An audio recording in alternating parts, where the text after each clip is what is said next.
Hello la famille, bonjour, comment allez-vous? J'espère que ça va très bien.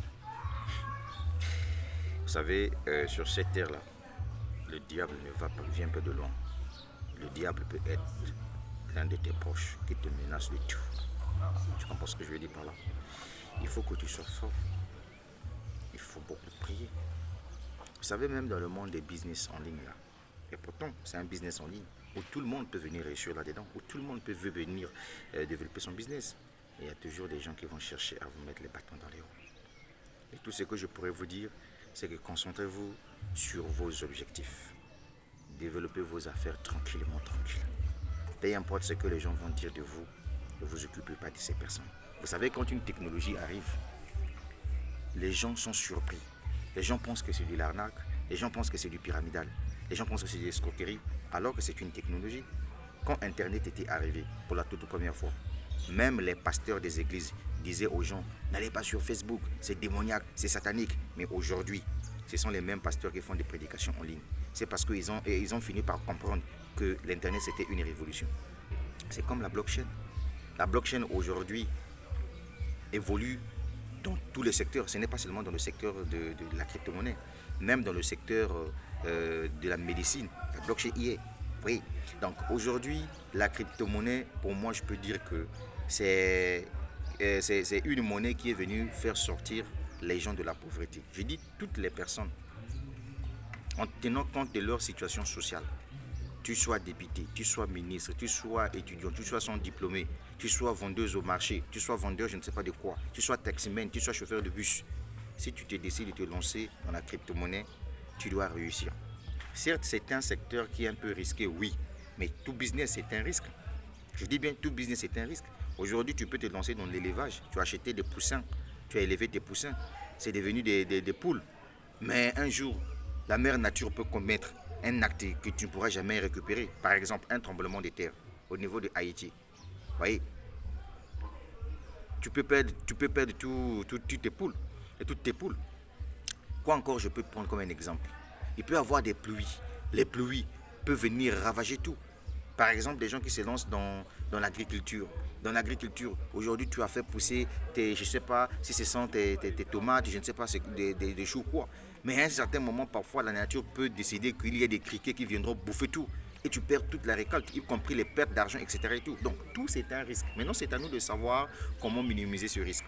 Voilà pourquoi, moi personnellement, j'ai décidé de me lancer dans les systèmes décentralisés. Les systèmes décentralisés, ce sont des systèmes qui te permettent de commencer un business avec un peu d'argent. Et ensuite, tu te concentres là-dessus. Soit tu peux acheter tes pièces qui vont prendre de la valeur. C'est ce que moi je fais. J'achète des pièces sur Internet. Par exemple, on peut me dire, bon, il y a des dollars numériques qui sortent. Moi, j'achète les dollars numériques. Si par exemple, c'est à 0,0000001 centimes de dollars, j'achète, je garde. On appelle ça le staking. J'achète, je garde. Ça prend de la valeur. Maintenant, le jour que je trouve que sur le marché, par exemple, un dollar devient, par exemple, un dollar numérique, par exemple, devient à 15 dollars. En ce moment-là, je peux décider de venir vendre mes pièces. C'est comme ça que ça fonctionne. Ou encore, je peux me lancer dans un projet tel que EtherConnect. J'achète mes pendant Inun, j'achète les EEC qui sont des tokens qui prennent de la valeur au fur et à mesure.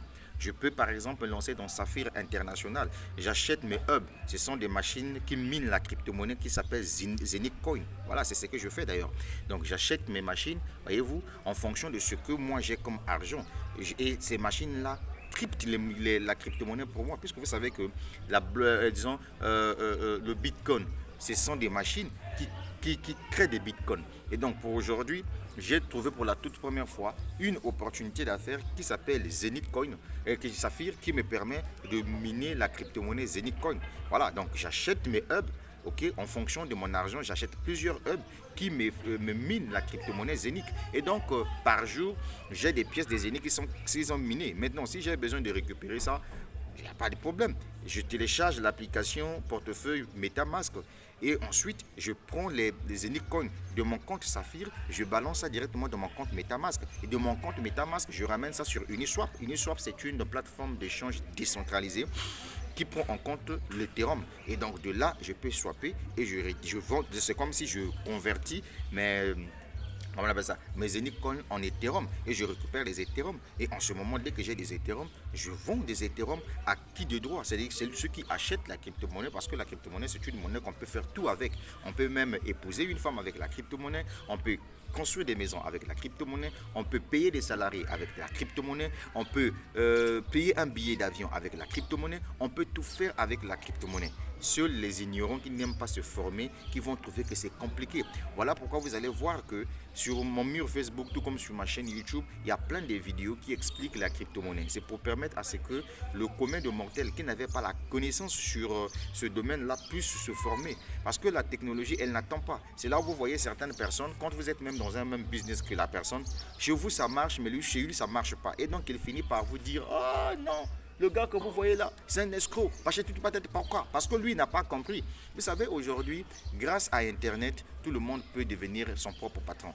Pourquoi? Parce qu'aujourd'hui, 95% des entreprises, toutes confondues dans le monde entier, qui sont dans le domaine commercial, font ce qu'on entend par l'affiliation.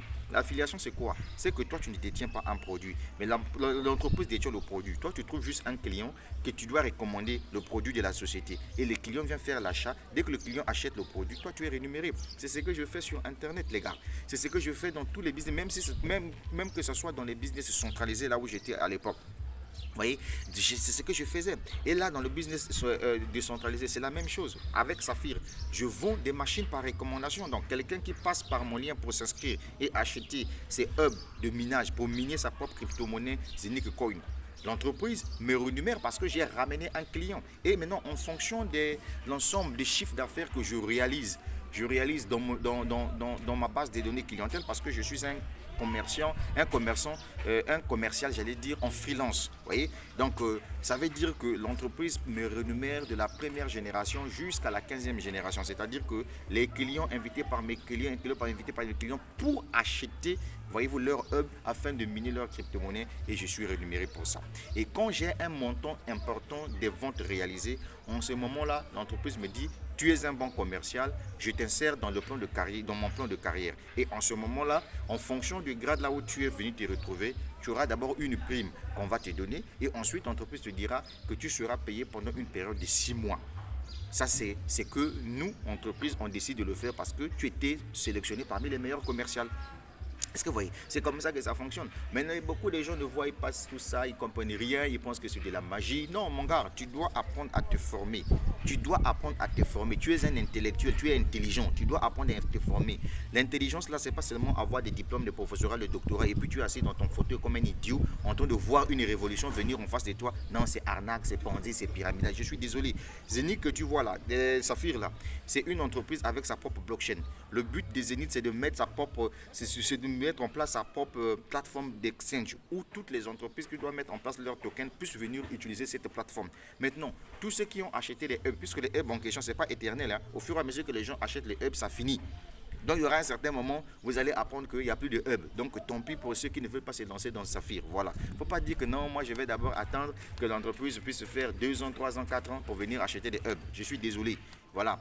Au fur et à mesure que les gens achètent les hubs, le nombre ne fait que diminuer. C'est comme ça que ça fonctionne. Et puis il y a un certain moment, déjà moi j'essaie un peu de comprendre.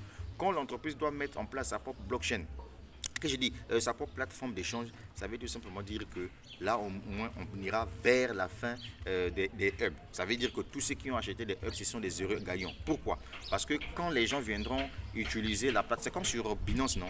Tous ceux qui ont je peux dire que par exemple, qui détiennent par exemple le token de Binance, je ne sais pas comment et tout là, quand les gens font les transactions sur Binance, voyez-vous, ils ont des pourcentages que l'entreprise leur donne. Vous voyez, c'est comme des mineurs. Quand les gens utilisent les transactions de Bitcoin sur la blockchain, etc. et tout, ils ont des pourcentages. C'est comme au niveau de Saphir. Une fois que la plateforme de Saphir sera opérationnelle, tous ceux qui vont utiliser la plateforme pour faire les transactions, et nous qui sommes des détenteurs de hub, des détenteurs de Zenic Coin, on est rémunérés. C'est une révolution. Donc la révolution, ça ne vient pas, paf, on est un seul moment comme ça. Vaut mieux être dans une révolution et patienter. C'est comme ça que ça fonctionne. Vous voyez? Bon, les gens qui pensent que Internet c'est venir, tu te lances, c'est l'argent facile. Non, je suis désolé. Si c'est l'argent facile, là, toi là, quand tu as commencé Internet, là, toi tu as gagné combien? Comme c'est l'argent facile. Fallait gagner aussi une grosse part. Non, c'est pas l'argent facile là, mon frère. Les gens qui réussissent dans Internet, sur Internet là, dans les business en ligne là, ce sont des gens qui prennent le temps de développer leur affaire. Maintenant, les gens qui ont échoué dans la vie, qui passent tout leur temps en train de critiquer, parce qu'ils n'ont pas pu faire ce que toi tu as fait. C'est de ça qu'il s'agit. Mais rejeter la crypto-monnaie aujourd'hui, c'est comme si tu as rejeté l'évangile de Jésus-Christ. Ça, c'est la vérité que je te dis, mon frère. Parce que regarde un peu le pays comme le Salvador, qui a réglementé le Bitcoin comme monnaie officielle pour son pays. Le Salvador, va faire des recherches sur Internet. Il y a plein de pays aujourd'hui qui sont sur le point de mettre en place leur propre crypto-monnaie. Tout ça là, ça te check pas. Et on te dit que voilà une opportunité comme Saphir, où toi tu peux te faire une machine de minage pour crypter toi-même le Zenith Coin et par la suite échanger sur Uniswap et tu mets ton argent dans tes poches. Et ça, toi, tu n'arrives pas à comprendre ça. Mon ami, ta vie est risquée, hein? Ah, mon frère, donc ça ne sert à rien que vous puissiez chercher qu'est-ce que Dev fait, comment il fait pour trouver son argent. Moi, je suis sur l'internet, je fais les business en ligne. Déjà, quand je dis business en ligne, parfois peut-être les gens ne vont pas comprendre c'est quoi un business en ligne. Et je vais vous expliquer ça dans cette vidéo. On appelle business en ligne. Écoutez-moi bien, mets ça bien dans ta tête. On appelle business en ligne toute activité qui utilise Internet comme matière première pour son fonctionnement. C'est ça qu'on entend par un business en ligne. Exemple, Facebook, c'est un business en ligne. Parce que sans Internet, il n'y a pas Facebook. Google est un business en ligne. Sans Internet, il n'y a pas Google. Netflix, c'est un business en ligne. Sans Internet, il n'y a pas Google. Quelqu'un qui ne veut pas aller vendre ses habits au marché et qui utilise Facebook comme moyen pour vendre ses produits, il fait business en ligne. Un monsieur qui décide de ne pas avoir une école, mais qui utilise Internet pour faire des cours et former des gens en ligne, c'est un business en ligne. Tu as compris ça? Le business en ligne, ce n'est pas seulement le e-commerce. Amazon, c'est un business en ligne. Puisque l'entreprise, c'est sur Internet que les gens font des achats. Donc, si tu ne fais pas faire des achats sur Internet, en ce qui concerne Amazon, Amazon ne va pas gagner de l'argent. Même si Amazon a des bureaux, a des boutiques de gauche à droite, mais c'est Internet que Amazon utilise. Est-ce que tu as compris ça? C'est ça la définition d'un business en ligne. Donc, inutile que tu puisses dire que non, business en ligne, c'est risqué. Non, si c'est risqué, la même Facebook là, c'est risqué. Si c'est risqué, la même Google là, c'est risqué. Tu vois, non? Donc voilà un peu tout ce que je tenais à te dire. Il faut que ça, tu puisses comprendre ça. Dans la vie, il ne faut pas être perdant. Il ne faut pas être ignorant. Parce que l'ignorance, c'est une forme de folie. C'est de ça qu'il s'agit. Donc moi, personnellement, je suis dans la crypto-monnaie. Je continue à investir dans le business. Je prends mon argent, je mets là-dedans parce que je sais qu'il y a Dieu dans la crypto-monnaie. Voilà. Il y a Dieu dans la crypto-monnaie. Et l'avantage, c'est que quand vous avez la crypto-monnaie, vos clients viennent de partout dans le monde entier. Puisque c'est un système qui est décentralisé. Voilà, donc vous pouvez trouver des clients aux États-Unis, au Canada, au Gabon, au Congo, en Côte d'Ivoire, au Bénin, qui ont besoin d'acheter du Bitcoin, qui ont besoin d'acheter de l'Ethereum. Donc vous pouvez les vendre depuis votre pays. Il suffit qu'il y ait ce qu'on entend par la notion de confiance. C'est de ça qu'il s'agit. Maintenant, pour ceux qui veulent acheter la crypto-monnaie, vous me contactez sur plus 242 04 402 50 26. Sinon, mon frère, en conclusion, va faire tes recherches sur la crypto-monnaie. Tu es en danger. Parce que toi, tu ignores ce qu'est la crypto-monnaie. Donc, du coup, tout ce que toi, tu vois sur Internet, là, oh, c'est escroquerie, oh, c'est arnaque. Je suis désolé, mon frère. Sors de ton ignorance, mon ami. Il faut sortir de ton ignorance. Aujourd'hui, on parle des défis, le système de la finance décentralisée. Ça, là, toi, tu ne connais même pas ça, mon frère. Je te parle en sincère vérité. Tu as compris, non? Donc, ne vois pas le diable de gauche à droite, mon frère. Voilà, il ne faut pas jalouser quelqu'un qui a réussi dans la crypto-monnaie. Parce que la crypto-monnaie, tout le monde peut réussir dans la crypto-monnaie. Ce n'est pas parce que tu as vu que non, il y a ton frère qui a construit une maison que ça te fait mal. Non, ce n'est pas ça la vie. Il faut aussi aller investir dans la crypto-monnaie. Ce n'est pas parce que tu as vu que ton frère a acheté une voiture, ça te fait mal dans le cœur. Toi aussi, il faut aller investir dans la crypto-monnaie. C'est pas parce que tu as vu que ton frère a développé un projet d'élevage, de l'agriculture grâce à la crypto-monnaie et ça te fait mal. Toi aussi, il faut aller sur Internet, mon ami. La crypto-monnaie, ce n'est pas comme une entreprise classique où pour avoir un poste, on va te faire suivre beaucoup de textes, des tests, etc. Et puis on te fixe un salaire. Non. Dans la crypto-monnaie, c'est toi-même qui dois décider ce que tu peux gagner. Prends ton risque. Tu te formes sur la plateforme, tu te dis que bon, moi je veux me lancer. Tu te lances, voilà. Tu achètes tes pièces, tu peux garder. Si ça prend de la valeur, tu vends. Tout dépendra de toi. Cherche d'abord à te former dans ce domaine-là, au lieu d'être un sorcier, au lieu de jalouser les gens. Hein, parce que dans la vie, là, les gens sont comme ça. Toi, tu as échoué dans la vie, tu as vu ton frère qui a réussi, tu commences à nous mettre les bâtons dans les roues. Ça, c'est la sorcellerie. Moi, je m'adresse à toi qui regardes cette vidéo-là. C'est s'agit de toi que je te parle, dont je parle. Ça te fait mal, pourquoi? La sorcellerie, c'est pas bien. Tu as compris ça? Répète après moi. Être sorcier, jaloux, ce n'est pas du tout normal. Donc, le Bitcoin est la monnaie du peuple. L'Ethereum, c'est la monnaie du peuple. Les crypto-monnaies, ce sont les monnaies du peuple. Donc, c'est à toi de voir si tu dois te lancer, oui ou non. Maintenant, si tu vois que ce secteur d'activité, toi, tu ne peux pas te lancer là-dedans, inutile d'aller mettre les autres bâtons dans les roues. Parce que eux, là, ce sont des visionnaires. Tous ceux qui se sont lancés dans la crypto-monnaie, je te dis, ce sont des visionnaires. Je me suis lancé dans Ether Connect. J'ai acheté beaucoup de pièces. Mais quand je les ai achetées là, ça valait absolument rien. Mais le jour que ça va prendre de la valeur, quand je vais les vendre, imaginez-vous, j'ai acheté le pendant Inoun. J'ai acheté 3 158 000 pièces de pendant Inoun. Je les ai achetées à combien? À peine $200. Mais imaginez-vous un jour, si une pièce de pendant Inoun passait à 15 dollars. À 15 dollars une pièce. Bon, maintenant, si vous prenez par exemple 15 dollars multiplié par 3 158 000 pièces que j'ai achetées, ça ferait combien? Mais ça ferait des millions de dollars américains. Mais ça, là, toi, tu ne veux pas comprendre ça. Et quand le moment opportun, quand tu dois voir ça, ah non, c'est un sorcier, non, c'est un diabolique, non, c'est un satanique, non, non, non, non, c'est un escroc, il a escroqué des gens, etc. Non, mon frère, c'est pas ça la vie. Moi, je te parle sérieusement. Donc, laisse-moi ta haine de merde là, mon frère. Voilà, c'est un peu ça. Si toi, tu vois que tu ne veux pas te lancer dans la crypto-monnaie, tu restes tranquille, tu fermes ta gueule. Voilà. PayPal aujourd'hui a pris en compte le Bitcoin. Les gens peuvent faire des achats via le système PayPal, via le Bitcoin. Mais le Bitcoin, c'est quoi? C'est la crypto-monnaie. Si vous partez au Kenya, la majorité des boutiques au Kenya acceptent le Bitcoin. Oui, je te dis, il y a au Kenya là. Si tu partais au Nigeria, il y a des gens qui acceptent le Bitcoin. J'ai suivi même une cérémonie de mariage sur YouTube où les gens faisaient les dons, les cadeaux avec du Bitcoin, le QR code du Bitcoin. Donc c'est toi qui n'es pas informé. Donc ne pense pas que le Bitcoin c'est de l'arnaque. Ne pense pas que le Bitcoin c'est de l'escroquerie. Et ne pense pas que le Bitcoin c'est pyramidal. Et surtout ne pense pas que le Bitcoin c'est, je ne sais pas, c'est escroquerie. Je suis désolé. C'est que toi tu n'as rien compris. Tu n'as rien compris. Quand tu as des bitcoins, il faut chercher les acheteurs, ceux qui vont en utiliser. Voilà pourquoi ça prend un peu de temps. Il y a des gens qui détiennent leur bitcoin et qui ne veulent pas vendre, qui attendent tout simplement le cours du bitcoin. Si la monnaie prend de la valeur, en ce moment-là, ils vendent leur monnaie.